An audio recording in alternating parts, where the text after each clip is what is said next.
Do you remember when I told you guys that I cocked up?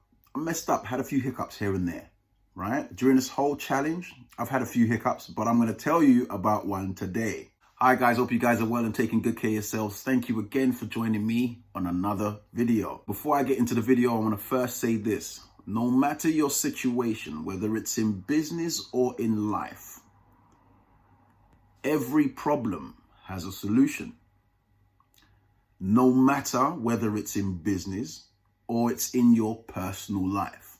Giving up should always be the last result, okay? Sometimes giving up is a solution, depending on what the circumstances are. But there is always a solution to every problem. Right, so I bought the car November. I was excited, you know, and I did a video telling you guys that, look, if you're going to buy a car, do a HPI check and yada, yada, yada, and make sure you check for this and look for that and so on and so forth. I bought the car excited, only thinking about the challenge. And in the video, I think I also mentioned that I was lucky enough to find a company that did the HPI check, so I don't really have to do it. And they do the HPI check, but I learned a valuable lesson. They're also liars.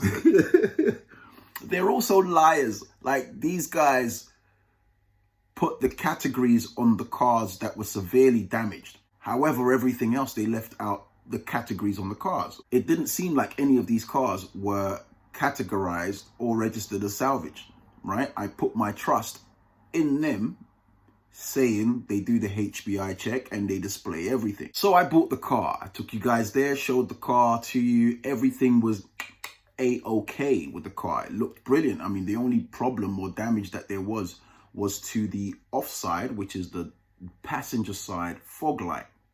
There was a scratch there to the panel, and also the fog light has been displaced. So secondly, the fuel cap that was off. These things are very replaceable, very fixable. To me, I'm not worried about it. You know, I've bought cars before on salvage and they've looked bad. I've had to change the airbag. I've had to change everything, the whole front impact. So I've had to get someone to pull the car out, right? So I've been through it all. As long as there's someone ready to fix it for a certain amount of cash, that's what has to be done, and that's what I would usually do.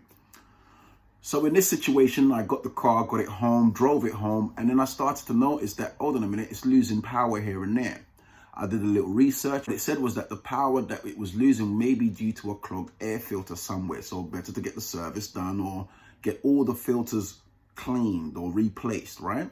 And that's exactly what I did. I went and I took the car to the service, got it a full service. They changed everything. The engine is running silently and perfectly. Everything is fine. However, when I started to drive again, it was losing power. I ended up calling a friend of mine. Like I told you, I know someone who buys and sells cars this way. I called him and he came with his diagnostic check. And when he checked the car, everything seemed fine. The engine is fine. The computer says everything is okay. So I called other mechanics and said to them what the situation was, and they told me to bring it back. I took it to one mechanic who spent a whole day looking at the car. I'm test driving it and it's still smoking and so on. And he just turned around to me and said, look, this is probably why they put it in auction in the first place. You need to get rid of this car. There's no making money with this. And that's when I'd realized that, okay, I've been stuffed here. But being the person that I am, no matter what the problem is, I will always find a solution. In another video, I told you a month later that, hey, look, this is what I'm going to do with the car. I'm going to work with it. Because by that time, I'd known what people have told me. This car was supposed to be gone within a month. By the time I found out all the information I needed to find out, I decided, okay, when the opportunity arises, I'll work with the car in order to generate income. There's no point in this thing just sitting outside. So if it generates income equivalent to what I bought it for, or close, by the time I sell it, I wouldn't lose any money, right? And that was the plan. I worked with the car for a total of 2 weeks, almost accrued the money that I actually spent on the car. So for me, although the car didn't make the profit I wanted it to make, the car actually generated close to the amount that I bought it for. I lost in total on this car about 130 pounds, about 130. However, I've learned a great deal from this. I need to start listening to my own advice and make sure that I am not too excited when purchasing a car if I was to continue with the car situation. Remember, I'm doing my shows. I have one person who has ordered a car through me that I will try to find a car for, but I've informed them that I'm traveling. So if I don't get it by the time she passes her test, they can go ahead and just, buy a car themselves. However, when I come back, if they haven't purchased a car, then I can call my contacts and find a car for them. The car was sold last week and picked up 2 days ago. I've also managed to sell my last scooter 2 days ago. But I'm ready for Brazil. As promised, I will take you and show you the company that I bought the car from. But I'm begging you, do your HPI checks.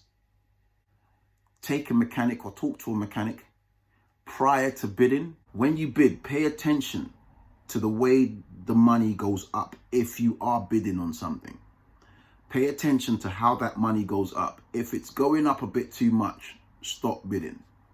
The reason why is I believe someone in the office is always bidding against you, right? And this is with every auction, even when it comes to houses.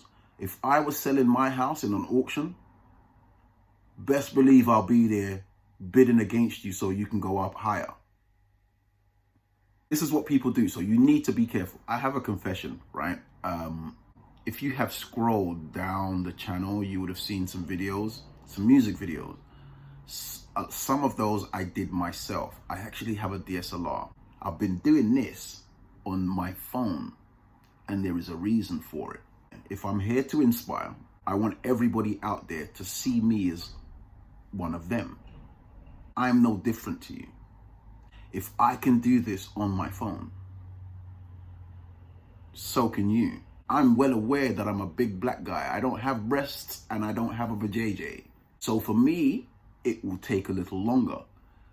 But the whole point is never to give up. Don't ever give up. You have to keep going. Keep going. Now, I have a DSLR, like I said, but I'd rather do it from my phone. Not only because I'm lazy, but it will inspire others. However, because of the growth of the channel, I've invested a little something in a GoPro. So you will soon be getting 4K. I don't want to do it on a DSLR for the simple fact that you have to take the memory card out, put it into the computer, turn the computer on, put it into the computer, load up Final Cut Pro, start doing your editing process. Now with the GoPro, I can do this directly on my phone.